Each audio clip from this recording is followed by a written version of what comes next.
Dataran tinggi Dieng telah lama menjadi kawasan pemukiman orang Jawa pada saat itu. Sejumlah bangunan peninggalan abad ke-8 masih dapat ditemukan, baik dalam keadaan masih berdiri ataupun telah menjadi reruntuhan.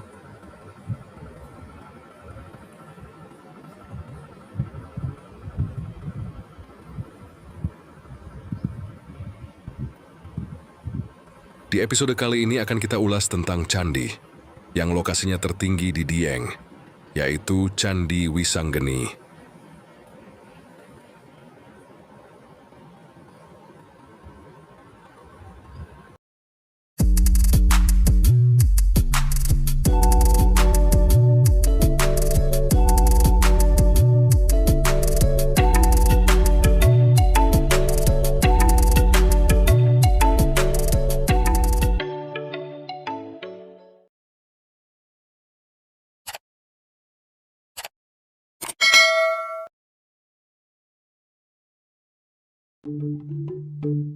Perihal tentang kahyangan, Indonesia mempunyai tempat wisata yang dikenal dengan sebutan Negeri Para Dewa.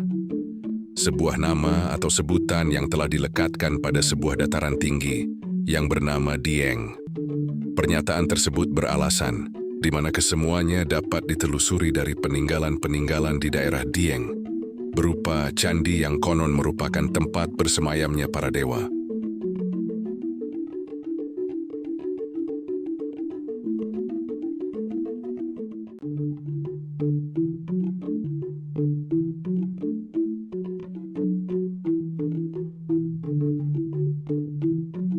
Misalnya Kompleks Candi Arjuna, candi-candi lain yang masih berdiri, dan bahkan candi yang sudah runtuh atau juga yang masih misterius.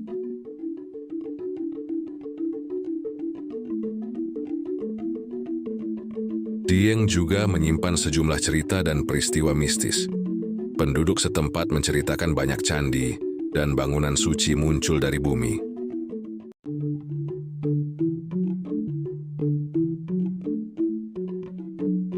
Sejumlah penduduk asli Dieng mengaku terlibat dalam penemuan candi yang dikatakan muncul dari bumi, yang diawali dengan mimpi dan bisikan gaib.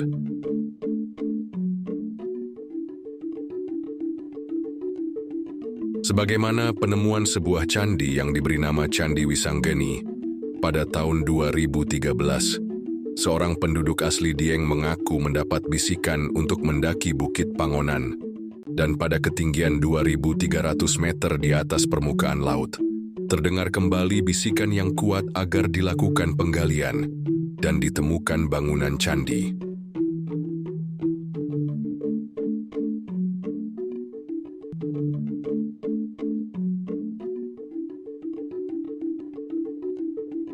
Demikian pula sejumlah situs kuno ditemukan dari dalam bumi, dan candi-candi baru bermunculan walau sebelumnya penduduk setempat tidak melihatnya.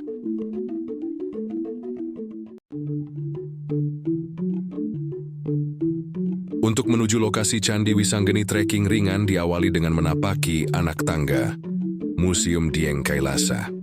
Melewati ladang milik warga sampai pada 3/4 perjalanan, kami harus jalan membungkuk karena ada pohon bambu, di mana ujung daunnya menyatu membentuk goa. Jalan ini dinamakan Jalan Celeng, yang menurut warga setempat merupakan jalan yang sering dilewati babi hutan atau celeng.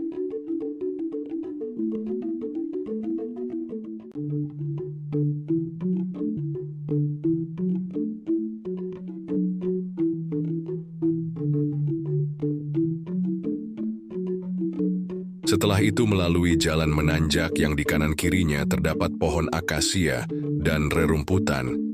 Jalan ini hampir tak terlihat karena memang jarang dilewati, dan ada banyak percabangan, namun ikuti jalan yang naik menuju puncak, karena lokasi Candi Wisanggeni tepat berada di puncak Bukit Pangonan. Perjalanan ke Candi Wisanggeni membutuhkan waktu tempuh kurang lebih 1 jam perjalanan.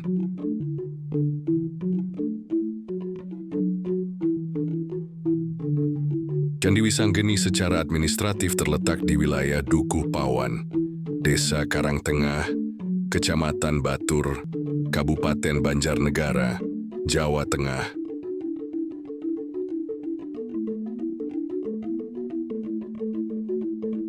Candi Wisanggeni merupakan sebuah temuan baru peninggalan era masa klasik.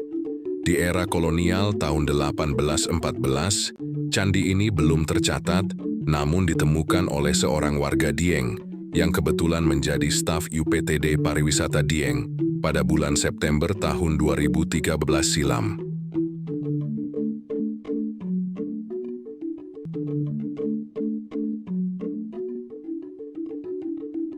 Yang menyandangkan nama dari Candi Wisanggeni adalah Wakil Bupati Banjarnegara yang menjabat di kala itu.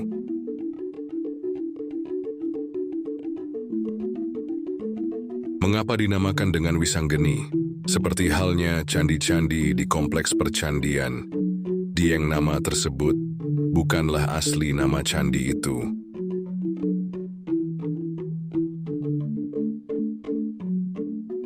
Sedangkan nama asli bangunan suci biasanya disebutkan di dalam prasasti. Dikarenakan tidak adanya bukti tertulis yang menyebutkan nama candi tersebut, maka penduduk lokal menamakan candi-candi di Dieng dengan nama tokoh pewayangan. Begitu halnya dengan Candi Wisanggeni ini. Untuk menyelaraskan nama-nama candi lainnya yang ada di Dieng, yaitu berasal dari cerita epos Mahabharata.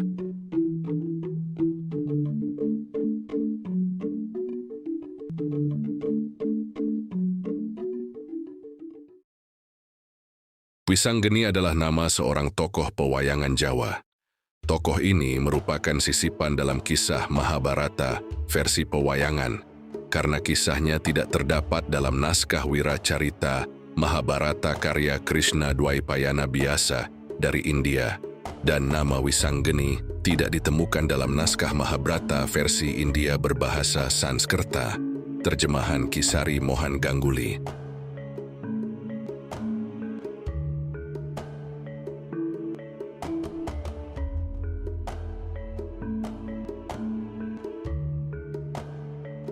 Tokoh Wisanggeni hanya ada dalam tradisi Jawa Nuswantara.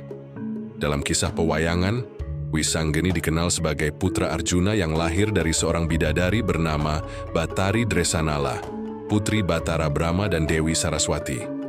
Wisanggeni merupakan tokoh istimewa dalam pewayangan Jawa. Ia dikenal pemberani, tegas dalam bersikap, serta memiliki kesaktian luar biasa.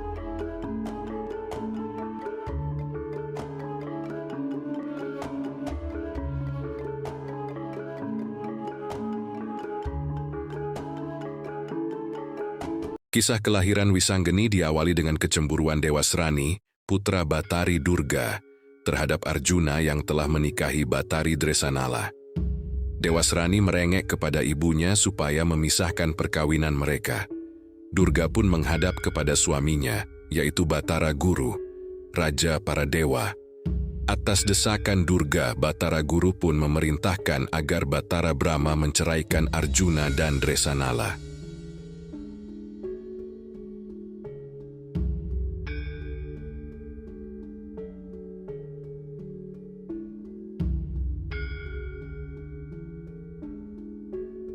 Keputusan ini ditentang oleh Batara Narada selaku penasihat Batara Guru.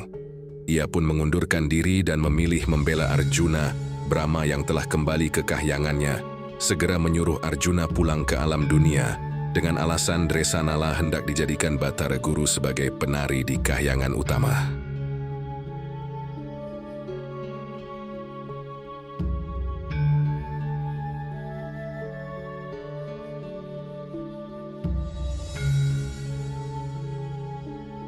Arjuna pun menurut tanpa curiga. Setelah Arjuna pergi, Brahma pun menghajar Dresanala untuk mengeluarkan janin yang dikandungnya secara paksa. Dresanala pun melahirkan sebelum waktunya. Durga dan Dewasrani datang menjemputnya, sementara Brahma membuang cucunya sendiri yang baru lahir itu ke dalam kawah Candradimuka. Di Gunung Jamurdipa, Narada diam-diam mengawasi semua kejadian tersebut.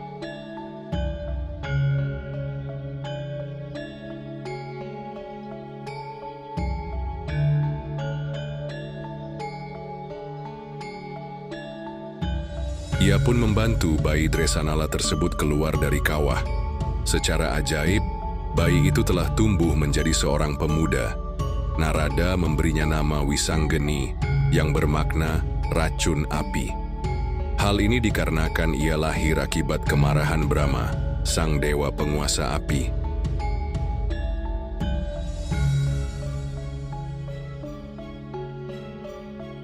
Selain itu, api Kawah Candra di muka bukannya membunuh, justru menghidupkan Wisanggeni. Atas petunjuk Narada, Wisanggeni pun membuat kekacauan di Kahyangan. Tidak ada seorang pun yang mampu menangkap dan menaklukkannya, karena ia berada dalam perlindungan Sang Hyang Wenang, leluhur Batara Guru. Batara Guru dan Batara Brahma akhirnya bertobat dan mengaku salah. Narada akhirnya bersedia kembali bertugas di Kahyangan.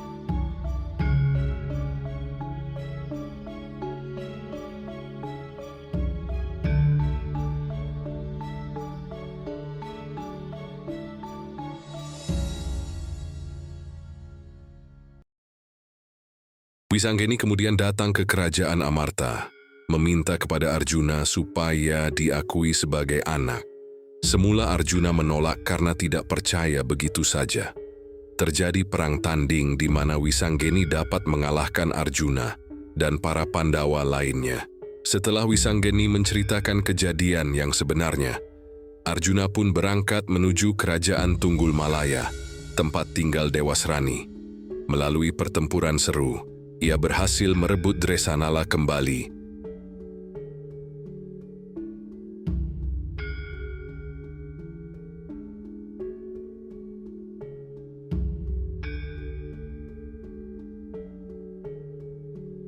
Secara fisik, Wisanggeni digambarkan sebagai pemuda yang terkesan angkuh, namun hatinya baik dan suka menolong. Ia tidak tinggal di dunia bersama para Pandawa, melainkan berada di Kahyangan Sang Hyang Wenang, leluhur para dewa. Dalam hal berbicara, Wisanggeni tidak pernah menggunakan bahasa krama, bahasa Jawa halus kepada siapapun, kecuali kepada Sang Hyang Wenang. Kesaktian Wisanggeni dikisahkan melebihi putra-putra Pandawa lainnya, misalnya Antareja, Gatutkaca, ataupun Abimanyu.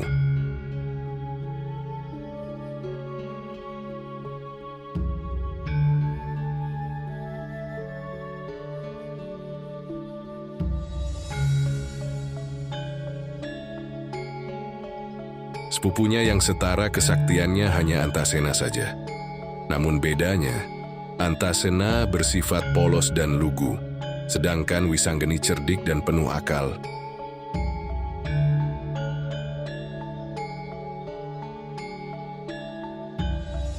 Kematian Wisanggeni dikisahkan tentang Perang Baratayuda. Konon menjelang meletusnya Perang Baratayuda, Wisanggeni dan Antasena naik ke Kahyangan alang-alang Kumitir, meminta restu kepada Sang Hyang Wenang sebelum mereka bergabung di pihak Pandawa. Akan tetapi Sang Hyang Wenang telah meramalkan pihak Pandawa justru akan mengalami kekalahan apabila Wisanggeni dan Antasena ikut bertempur.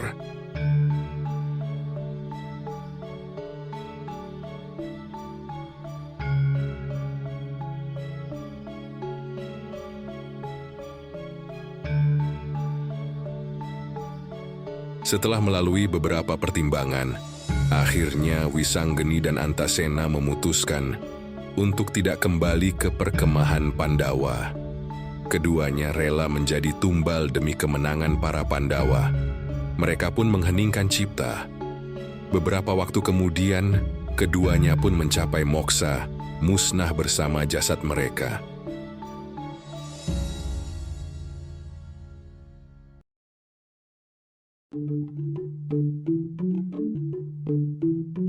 Nasib Candi Wisanggeni kurang lebih sama dengan Candi Gunung Pangonan.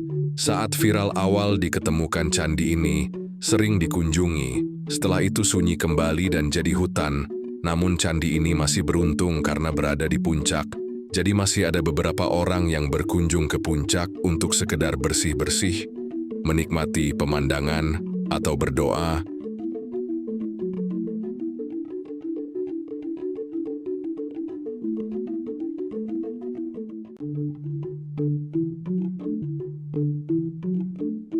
Saya sudah beberapa kali mengunjungi candi ini. Namun saat kesini, kondisi candi hampir tak terlihat karena tertutup rerumputan.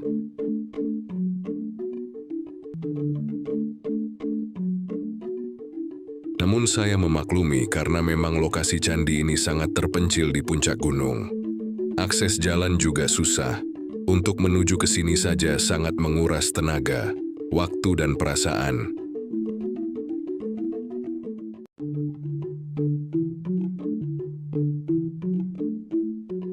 Tidak diketemukannya bekas pembakaran dupa dan sesaji. Ini membuktikan bahwa candi ini memang sangat jarang dikunjungi. Meskipun saya sudah beberapa kali ke sini, saya juga masih sering nyasar, muter-muter naik turun gunung sebanyak 4 kali, dikarenakan kondisi candi ini tak terlihat tertutup rerumputan.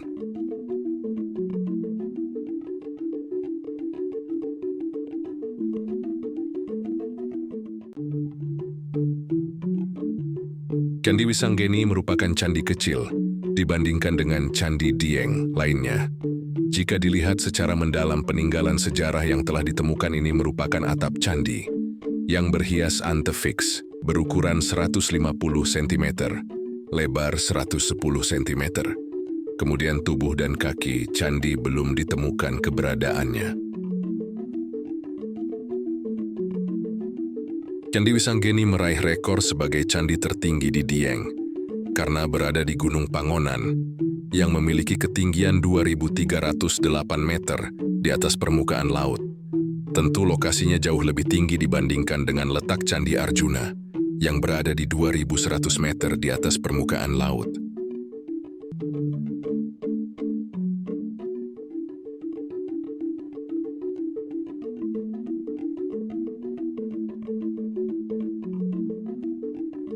Ada yang berpendapat Candi Wisanggeni ini bukanlah candi, karena tidak diketemukan pondasi. Batu komponen atap ini berasal dari candi yang berada di bawah, yaitu Candi Gunung Pangonan yang pernah saya ulas di episode sebelumnya.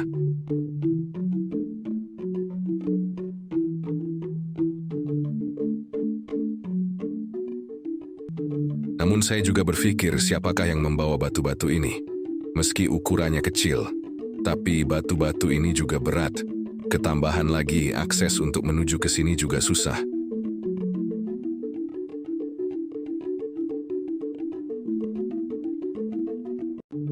Atau bisa juga candi ini kelongsoran? Seperti Candi Gunung Pangonan yang pernah saya ulas di episode sebelumnya. Namun posisi lokasi candi ini hampir di puncak. Kelongsoran dari mana?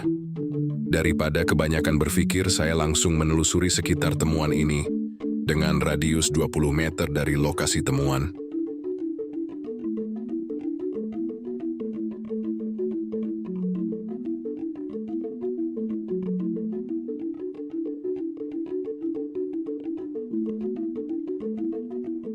Dan ternyata di balik rerumputan yang rimbun, terdapat temuan batu lepas yang berupa umpak terlihat tergeletak di dalam rimbunan semak. Umpak di sini bukanlah umpak yang berbentuk bulat, namun umpak khas Dieng yang berbentuk balok trapesium, seperti yang terdapat di situs Dharmasala.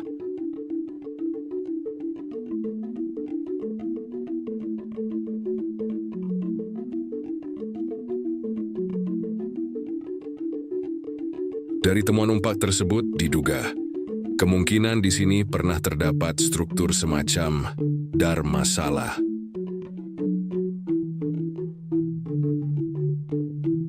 Tidak jauh dari temuan umpak terdapat struktur yang masih tertata rapi, yang tersusun dari batuan padas. Kemungkinan struktur ini merupakan struktur pondasi bangunan Dharmasala. Setelah membersihkan rerumputan yang rimbun, saya melihat struktur yang masih tersusun dari balok batu andesit. Dan temuan lain adalah batuan lepas yang berupa balok batu, batu berprofil dan kemuncak.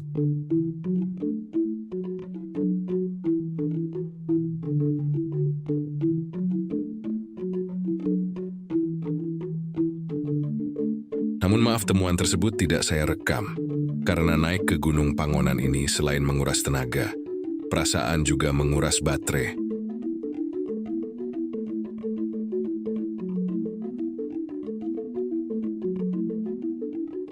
Dari temuan tersebut di sekitar puncak Gunung Pangonan ini, pernah berdiri candi kecil dan bangunan Dharmasala diduga merupakan peninggalan Kerajaan Medang atau Mataram kuno abad ke-8 Masehi, sejaman dengan candi-candi yang berada di dataran tinggi Dieng.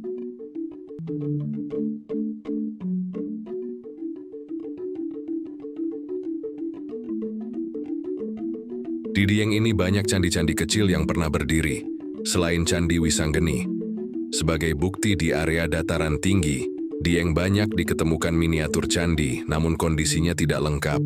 Hanya berupa bagian atap, tubuh, pipi tangga, atau kemuncak. Temuan tersebut sebagian disimpan di Museum Kailasa Dieng. Selain itu juga diketemukan arca ukuran kecil yang kondisinya sudah tak utuh, dan masih ada juga yang masih utuh. Namun secara detail, temuan tersebut merupakan bagian dari candi kecil.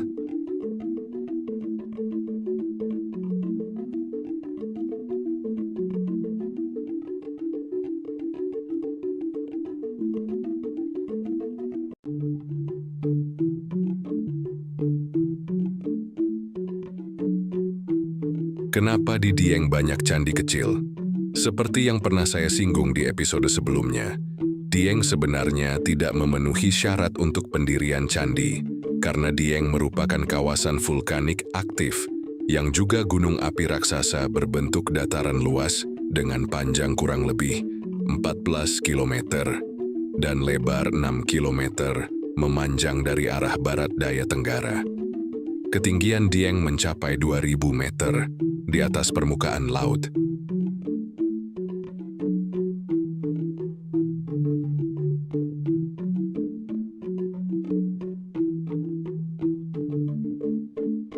Di bawah permukaan kaldera terdapat aktivitas vulkanik, seperti halnya Yellowstone, ataupun dataran tinggi Tengger. Di sini terdapat banyak kawah, krater, dan rekahan, vent, yang mengeluarkan hasil aktivitas geologi dalam berbagai wujud. Fumarola, solfatara, sumber gas, CO2 maupun CO, dan mata air, panas maupun dingin, serta danau vulkanik. Beberapa kawah masih sangat aktif, seperti Sileri, Kandra di Muka, dan Sikidang, dijadikan objek wisata alam.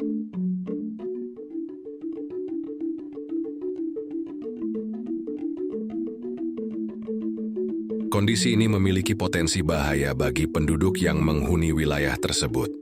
Kasus terakhir yang merenggut ratusan nyawa adalah bencana letusan gas kawah Sinila pada tahun 1979. Tidak hanya gas beracun dan erupsi, tetapi juga dapat dimungkinkan terjadi gempa bumi, vulkanik, erupsi lumpur, tanah longsor, dan banjir.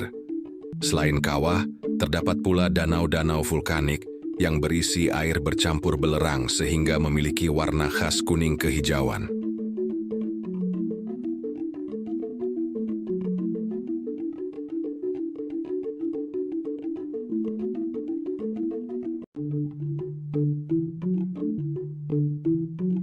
Dari sisi biologi, aktivitas vulkanik di Dieng menarik karena di air-air panas di dekat kawah ditemukan beberapa spesies mikroorganisme termofilik, penyuka panas, yang berpotensi menyingkap kehidupan awal di bumi. Dieng juga memiliki beberapa spesies tumbuhan khas yang jarang dijumpai di tempat lain, akibat kombinasi kondisi iklim dan geotermalnya yang unik.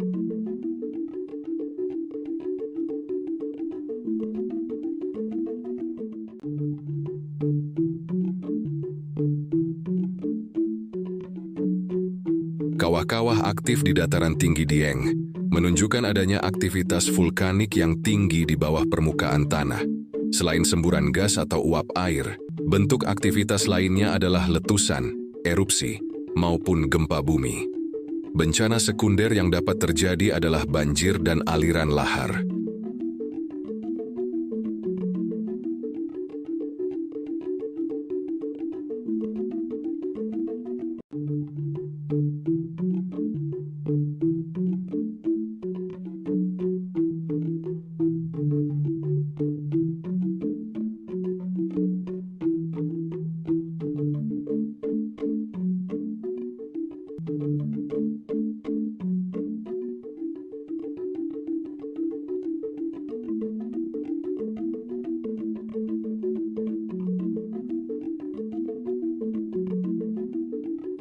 Dieng dianggap sebagai tempat suci, tempat bersemayamnya para dewa, sehingga meskipun tempat berbahaya tetap untuk dikunjungi dan didirikan candi, lokasi sempit pun yang tidak mungkin didirikan candi diakali dengan mendirikan candi.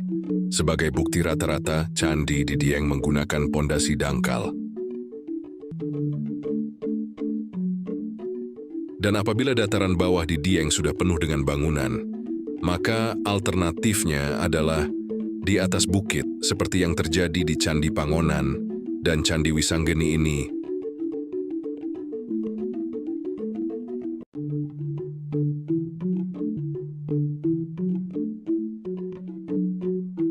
Pemandangan di puncak Gunung Pangonan ini juga cukup memanjakan mata, di mana terlihat dari sini pemandangan Telaga Merdada, dan di saat sore hari bisa melihat sunset tepat mengarah Telaga Merdada.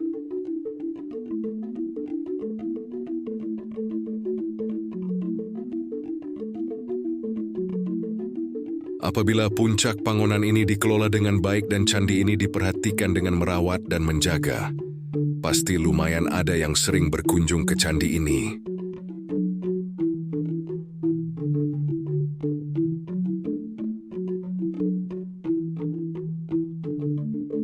Tidak salah para leluhur memilih tempat ini sebagai tempat suci dengan mendirikan candi, meskipun hanya candi kecil.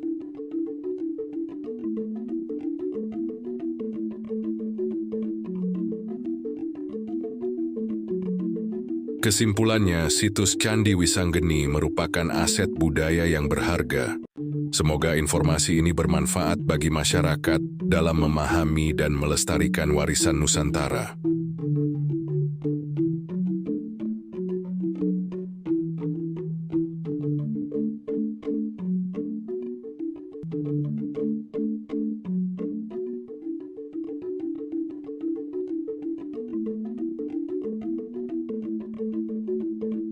Terima kasih telah mengikuti channel ini dan menyimak video ini hingga akhir video.